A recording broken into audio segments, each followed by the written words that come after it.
இப்போ நீங்க எப்போதாவது மூக்கு கண்ணாடி போட்டுக்கிட்டே அத போட்டிருக்கோங்கிற நினைவே இல்லாம உலகம் ஏன் இவ்ளோ மங்கலா இருக்கு அப்படின்னு யோசிச்சு குழம்பியிருக்கீங்களா? ஆமா, நெறைய தடவ நடந்திருக்கு. நம்ம கண்ணாடிய மறந்துட்டு வெளி உலகத்த குறை சொல்றது நம்ம இயல்பு தானே? கரெக்ட். ஏன்னா நாம பாக்குறது உலகத்தை இல்ல, நம்ம கண்ணுக்கும் உலகத்துக்கும் நடுவுல இருக்கிற ஒரு கண்ணாடிய தான். இந்த ஆழமான அலசலுக்கு உங்கள வரவேற்கிறோம். இன்னைக்கு நாம ஒரு பிரம்மாண்டமான தத்துவத்தை பத்தி தான் பேச போறோம். நிச்சயமா. ராமலிங்க சுவாமிகளோட அருட்பெருஞ்சோதி அகவல்ல இருந்து இன்னைக்கு நாம எடுத்திருக்கிற குறிப்புகள் ஒரு மிக முக்கியமான உண்மையை பேசுது. அதாவது, நாம இதுவரைக்கும் உண்மையே பார்த்ததில்ல அப்படிங்கறதா அந்த விஷயம். அது ரொம்பவே ஆச்சரியமா இருக்கு. மனிதர்களாகிய நாமும் நம்ம அனுபவங்களும் இந்த உலகமும் ஒரு 4 பிரம்மாண்டமான திரைகளுக்கு பின்னால தான் இயங்கிட்டு இருக்கு அப்படின்னு இந்த மூலப்பிரதியில சொல்லப்பட்டிருக்கு இல்லையா? ஆமா ஆமா. இந்த திரைகள் என்ன, அது எப்படி ஒவ்வொரு நொடியும் நம்ம சிந்தனையை தீர்மானிக்குது அப்படிங்கறத நாம இன்னைக்கு முழுமையா பிரிச்சு மேய போறோம். கண்டிப்பா. இது வெறும் ஒரு தத்துவ வாசிப்பு கிடையாது. நம்ம சுத்தி இருக்கிற உண்மைகளை நாம எப்படி பாக்குறோம் அப்படிங்கிறதுக்கான ஒரு திறவுகோல் அப்படின்னு சொல்லலாம். உண்மையில பாத்தீங்கன்னா, உலகத்தோட யதார்த்தங்களை நாம எந்த வடிகட்டிகள் வழியா பாக்குறோம் அப்படின்னு புரிஞ்சுக்க ஒரு மிகச்சிறந்த உளவியல் வரைபடம்னே இதை சொல்லலாம். சரி, இப்போ நாம அந்த முதல் திரைக்கு வருவோம். குறிப்புகள்ல பாத்தீங்கன்னா, பிரபஞ்சத்தோட மெய்ப்பொருளை மறைக்கிறது ஒரு வெண்மை திரை அப்படின்னு இருக்கு. பொதுவா எதையாவது மறைக்கணும்னா நாம இருட்டை தானே பயன்படுத்துவோம். அதுதான் இங்க ரொம்ப ஆச்சரியமான விஷயமே. இருட்டு ஒண்ணு மறைக்குது அப்படிங்கிறது நமக்கு தெரியும். ஆனா அதீத வெளிச்சமும் ஒரு திரையா மாறி உண்மையை மறைக்கும் அப்படிங்கிறது ரொம்ப ஆழ்ந்த சிந்தனைக்குரிய ஒரு விஷயம். ஓ, அதீத வெளிச்சமே திரையா மாறுதா? ஆமா. எல்லாவற்றையும் விட இந்த உண்மை எங்கோ பல கோடி மைல்களுக்கு அப்பால்லாம் இல்ல. நம்ம சுவாசத்தை விட மிக மிக பக்கத்துல இருக்கு.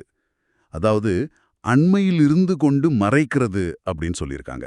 இத கேக்கும்போது எனக்கு என்ன தோணுதுன்னா, ஒரு அடர்ந்த வெண்பனியில நாம நிக்கிற மாதிரி இருக்கு.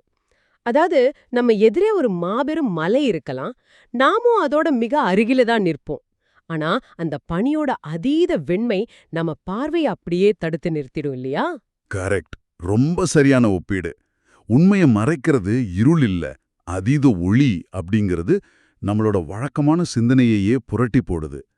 நாம தேடுற அந்த முழுமையான அமைதி நம்ம கூடவே இருந்தாலும் அந்த வெண்மையான வெறுமையை பார்த்து நாமே திகைச்சு போயிடுறோம். அதாவது அந்த ஒளியே நம்ம அறிவை குருடாக்கிடுது அப்படின்னு சொல்றீங்க. கண்டிப்பா. இப்போ அந்த பனியோட தன்மை என்னன்னா, அது வேற எந்த உருவத்தையும் காட்டாது, தன்னை மட்டுமே காட்டும். நாமும் அப்படிதான். பிரபஞ்சத்தோட ஆணி வேற எங்கெங்கோ தேடி அலையறோம், ஆனா அது உங்களுக்குள்ளேயே தான் இருக்கு. ஒரு மனிதன் சூரியனை நேரடியாக பார்க்க முடியாதது போல அப்படின்னு இதை சொல்லலாமா? அதேதான். சூரியன் தான் எல்லா பொருட்களையும் வெளிச்சம் போட்டு காட்டுது, ஆனா அதே ஒளியோட அதீத தன்மை அந்த சூரியனையே நாம பார்க்க விடாம தடுக்குது இல்லையா? மெய்ப்பொருளும் அப்படிதான். ஓ, ரொம்ப அழகா சொன்னீங்க. அது மிக அருகில் இருந்து கொண்டு தனது பிரம்மாண்டத்தாலேயே ஒரு வெண்மை திரையா மாறி நம்மள தடுத்து நிறுத்துது. அந்த அண்மை தான் இங்க மிகப்பெரிய திரை. நிச்சயமா. இதுதான் அந்த முதல் வகையான திரை. சரி, அப்படியென்றால் அந்த மிகப்பெரிய பிரபஞ்ச உண்மைதான் அப்படி திகைக்க வச்சு பக்கத்திலேயே மறைஞ்சுக்குதுன்னா, நமக்குள்ளே நடக்கிற சாதாரண உணர்ச்சிகள், நம்ம சொந்த அனுபவங்களாவது நமக்கு தெளிவா தெரியுதா அப்படின்னு பார்த்தா, அங்கேயும் ஒரு பெரும் குழப்பம் இருக்கு போலயே. ஆமா, அங்கதான் 2வது திரை வேலை செய்யுது. குறிப்புகள்ல பாத்தீங்கன்னா, நம்ம அனுபவங்களை, உள்ளே நிகழும் ஆழமான உணர்வுகளை ஒரு கலப்பு திரை அலைக்கழித்து மறைக்கிறது அப்படின்னு இருக்கு. கலப்புத் திரை, இது எப்படி சாத்தியம்? ஏன் உள்ள நடக்கிறது எனக்கு தெரியாதா என்ன? இப்போ நாம எதையுமே தூய்மையா அப்படியே அனுபவிப்பதே இல்ல அப்படிங்கிறது தான் உண்மையான விஷயம். நீங்க ஒரு அழகான இசையை கேட்கும்போதோ அல்லது ஒரு அமைதியான தருணத்துல இருக்கும்போதோ ஏற்படுற அந்த தூய்மையான உணர்வை உங்க மனம் உடனடியா சிதைச்சிடுது. எப்படி சிதைக்குது? அதாவது, கடந்த காலத்தோட வழிகள், எதிர்காலத்தை பத்தின பயங்கள், சமூகத்தோட எதிர்பார்ப்புகள், இப்படி எல்லாத்தையும் ஒன்னா கலந்து அந்த உண்மையான அனுபவத்தை ஒரு கொந்தளிப்பா மாத்திடுது இந்த கலப்புத்திரை. அட, இது அமைதியா மறைக்கல, ரொம்ப அலைக்கழிச்சு மறைக்குது அப்படின்னு சொல்றீங்க. ஆமா ஆமா. ரொம்ப வன்முறையா குழப்பத்தை ஏற்படுத்தி மறைக்குது. இதத்தான் அலப்புறம் மறைக்கும் அப்படின்னு ரொம்ப துல்லியமா அகவல்ல சுட்டி காட்டியிருக்காங்க. இத புரிஞ்சுக்க நான் ஒரு உதாரணம் சொல்றேன். இப்போ 3 வெவ்வேறு வானொலி அலைவரிசைகளை, அதாவது ரேடியோ ஸ்டேஷன்ஸ ஒரே நேரத்துல ஒலிக்க விட்டா எப்படி இருக்கும்? அது ஒரு பெரிய இரைச்சலா தானே இருக்கும்.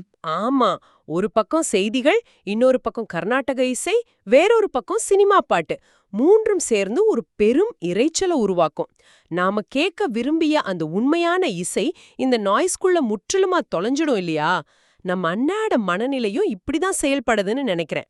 ரொம்ப ரொம்ப சரியான ஒரு உதாரணம். அந்த இரைச்சல் தான் கலப்பு திரை. மனம் எப்போதுமே எல்லாத்தையும் இப்படிதான் கலந்துகிட்டே இருக்கு. இப்போ நீங்க ஆபீஸ்ல ஒருத்தர் மேல கோவப்படுறீங்கன்னு வச்சுப்போம். நீங்க நியாயமா கோவப்படுறதா நினைப்பீங்க. ஆனா உண்மையில காலையில பஸ்ல ஏற்பட்ட எரிச்சல், நாளைக்கு கட்ட வேண்டிய பேங்க் லோன் பத்தின கவலை எல்லாம் கலந்துதான் அந்த கோபமா வெளிப்படுது. கரெக்ட். ஒரு தூய்மையான ஒற்றை அனுபவத்தை நாம முழுமையா உள்வாங்கிறதே கிடையாது. பல சிந்தனைகள்ல ஒன்னோடொன்னு மோத விட்டு நம்மள நிலைத்தடுமாற செய்யறது தான் இந்த கலப்பு திரையோட வேலையே. அப்போ நாம எந்த முடிவை எடுத்தாலும் அது ஒரு தூய்மையான மூலத்திலிருந்து வர்றதில்ல. கண்டிப்பா இல்ல. அது பலவிதமான சமூக, தனிப்பட்ட குப்பைகளோட கலவைதான்.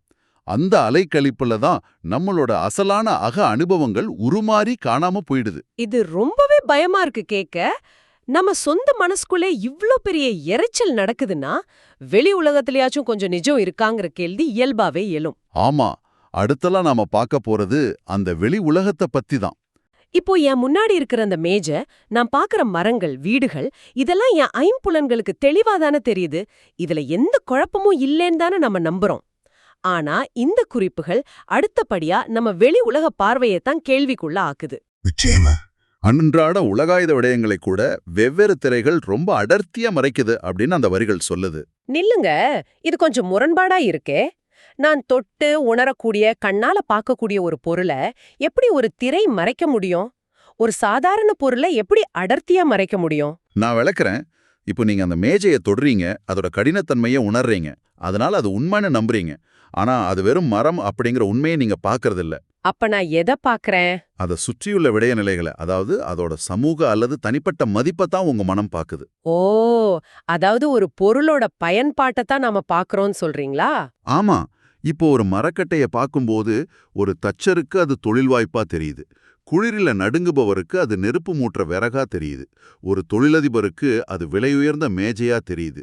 அந்த மரக்கட்டை அப்படிங்கிற மெய்யான பொருளை அவரவர் தேவைகள், ஆசைகள், முன்முடிவுகள் அப்படிங்கிற வெவ்வேறு திரைகள் ரொம்ப அடர்த்தியா போர்த்திடுது. வாவ்! அதாவது நான் ஒரு பொருள பார்க்கறேன்னு நினைக்கிறது, உண்மையில என் சொந்த மனதோட வடிகட்டிகளை நான் அந்த பொருளின் மேல ஏற்றி பார்க்கறது தான். கரெக்ட். அப்படியேதான். இது இன்னும் எளிமையா சொல்லணும்னா, இப்ப உங்க கையில இருக்கிற ஸ்மார்ட் போனை எடுத்துப்போம். நீங்க அத வெறும் உலோகம் மற்றும் கண்ணாடியாலான ஒரு தகவல் தொடர்பு சாதனமா பார்க்கறதே இல்லையா? கண்டிப்பா இல்ல. அது சிலருக்கு சமூக அந்தஸ்து, சிலருக்கு மன அழுத்தம் தர்ற கருவி, சிலருக்கு ஒரு போதைப் பொருள். அந்த ஸ்மார்ட் போன் அப்படிங்கிற உண்மையான பொருள இத்தனை அடர்த்தியான வெவ்வேறு திரைகள் மறைக்குது. நாம சாதாரண உலக விஷயங்களை கூட நேரடியா பார்க்கறதே இல்ல. அதுதான் அந்த வெவ்வேறு திரைகள் அடர்த்தியாக மறைக்கும் விதம். நாம எதையுமே அதோட அசல் தன்மையில பார்க்கறதே கிடையாது.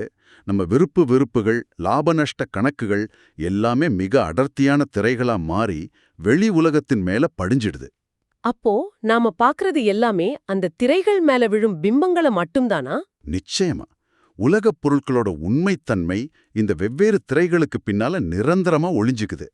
அதனாலதான் ஒரே பொருள் 2 மனிதர்களுக்கு முற்றிலும் மாறுபட்ட உணர்வுகளை தருது.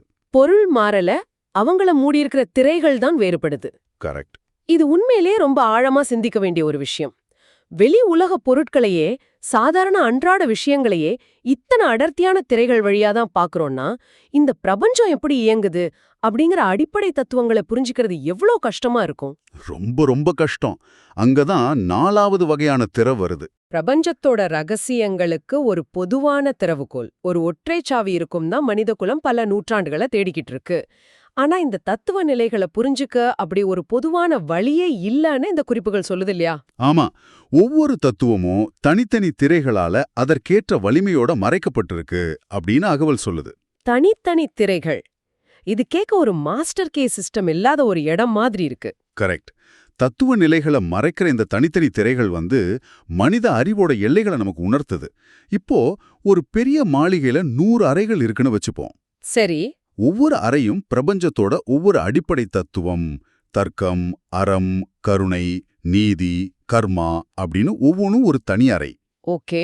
இப்போ ஒரு அறிவியலாளர் தர்க்கம் அப்படிங்கிற அறையை திறக்கிற சாவியை கண்டுபிடிச்சிடுறார். ஆனா அதே சாவியை வச்சுக்கிட்டு கருணை அப்படிங்கிற அறையை திறக்க முடியாது. ஓ, அதாவது ஒவ்வொரு கதவுக்கும் தனித்தனி பூட்டு, தனித்தனி திரை இருக்கா? ஆமா, ஒவ்வொரு தத்துவமும் அதற்கே உரித்தான பிரத்யேகமான முறையில பாதுகாக்கப்படுது. எந்த தத்துவத்தை நீங்க அறிய விரும்புறீங்களோ அதற்கேற்ற பிரத்யேகமான திரையத்தான் நீங்க விளக்கணும். அப்போ எந்த தத்துவத்தை எந்த திரை மறைக்குதோ அதற்கேற்ற தனித்தனி திறவுகோலை நாம கண்டுபிடிக்கணும். நாம ஒரு துறையில நிபுணத்துவம் பெற்றுட்டோங்கிறதுக்காக பிரபஞ்சத்தோட அத்தனை விதிகளும் நமக்கு தெரிஞ்சிருச்சுன்னு அர்த்தம் கிடையாது. கண்டிப்பா கிடையாது. இதுதான் பல அறிஞர்கள் செய்யற மிகப்பெரிய பிழையே. நீதியை புரிஞ்சுக்கிற மனநிலை அன்பை புரிஞ்சிக்க உதவாது. கரெக்ட். ஏன்னா அன்பை மறைக்கிற திரை வேற, நீதியை மறைக்கிற திரை வேற. ஒன்ன தெரிஞ்சுக்கிட்டா எல்லாத்தையும் தெரிஞ்சுக்கிட்டதா அர்த்தம் இல்ல. அதேதான். அந்தந்த தத்துவத்தோட திறனுக்கேற்ப மிக கச்சிதமா அதற்கான திரை பின்னப்பட்டிருக்கு. அதனாலதான் சில நேரங்கள்ல மிகச்சிறந்த அறிவாளிகள் கூட எளிய மனித உணர்வுகளை புரிஞ்சிக்க முடியாம திணறாங்க. நோமலாம் அவங்க ஒரு திரைய விலக்கிட்டாங்க, ஆனா இன்னொரு தத்துவத்தை மறைக்கிற தனித்திரை அவங்கள தடுத்து நிறுத்துது. நிச்சயமா. அறிவாற்றல் அப்படிங்கிறது ஒருபோதும் முற்று பெறாத தேடல் அப்படிங்கிறத இது ஆணித்தரமா நிறுவுது. இந்த தனித்தனி திரைகள் மனிதர்களாகிய நமக்கு கற்றுத்தரும் மிகப்பெரிய பாடமே பணிவுதான். ஒரு ரகசியத்தை உடைச்சிட்டோன்னு நாம பெருமைப்படுற அதே நொடியில 100 புதிய திரைகள் நமக்காக காத்துக்கிட்டு இருக்கு. ஆமா, அதத்தான் தத்துவ நிலைகளை தனித்தனி திரையால் அத்திரை மறைக்கும்னு சொல்லியிருக்காங்க. நாம இன்னைக்கு அலசின இந்த குறிப்புகள் மனித பார்வையோட ஒட்டுமொத்த வரைபடம்னு தான் சொல்லணும். கண்டிப்பா. 4 விதமான உண்மைகளை தடுத்து நிறுத்துது.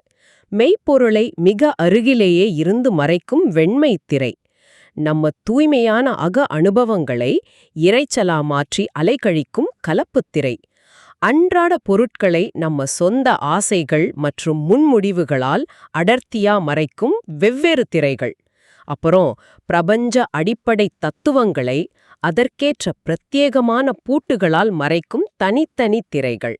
எல்லாமே திரைகள்தான். ஆமா, நாம பார்க்கறோம், கேட்கிறோம், உணர்றோம், சிந்திக்கிறோம்னு நினைக்கிற எல்லாமே இந்த திரைகளோட விளையாட்டு தான் அப்படிங்கறத புரிஞ்சுக்கும் போது நம்ம சொந்த அகங்காரம் உடைஞ்சிடுது. நம்ம அறிவின் மேலேயே நமக்கு ஒரு சந்தேகம் எழும்புறத தவிர்க்க முடியல. அந்த சந்தேகம்தான், அந்த பணிவு தான் இந்த பிரபஞ்சத்தை புரிஞ்சுக்கிறதுக்கான முதல் படி. இந்த திரைகளை விளக்கணும்னா முதல்ல நாம திரைகளுக்கு பின்னால நிக்கிறோம் அப்படிங்கிற விழிப்புணர்வு நமக்கு ரொம்ப ரொம்ப தேவை. ஆரம்பத்துல நாம பேசின அந்த மூக்கு கண்ணாடி உதாரணத்தை இப்ப நீங்க மறுபடியும் நினைச்சு பாருங்க. நீங்க அணிந்திருக்கிறது ஒரு சாதாரண கண்ணாடி கிடையாது. ஆமா. உங்க சிந்தனை, உங்களோட உணர்ச்சிகள், உங்க கடந்த கால அனுபவம் மற்றும் உங்க அறிவை வளைத்து நெளிக்கும் பல அடுக்குகள் கொண்ட ஒரு சிக்கலான மாய லென்ஸ் அது. உங்களை சுத்தி நடக்கிறது எதுவுமே நீங்க நினைக்கிற மாதிரி இல்ல. உண்மையில அதுதான் யதார்த்தம். சரி, இந்த ஆழமான தேடலை நிறைவு செய்வதற்கு முன்னாடி உங்களுக்காக ஒரு சிந்தனைய நான் விட்டு செல்ல விரும்புறேன். என்றாவது ஒரு நாள் உங்களோட இந்த வெண்மை, கலப்பு, வெவ்வேறு மற்றும் தனித்தனி என அனைத்து திரைகளும் ஒரு சேர முழுமையா விலகும் ஒரு கணம் வந்தா அங்கே பார்ப்பதற்கு மீதம் இருப்பது என்ன? ஒரு ஆழமான கேள்வி இது. இந்த பிரபஞ்சத்தோட தூய்மையான ஒலியா, அல்லது எந்த திரைகளும் வடிகட்டிகளும் இல்லாத உங்களோட உண்மையான ஸ்வயரூபமா? இத சற்று சிந்தித்து பாருங்கள். இந்த ஆழமான அலசல்ல இணைஞ்சதுக்கு ரொம்ப நன்றி.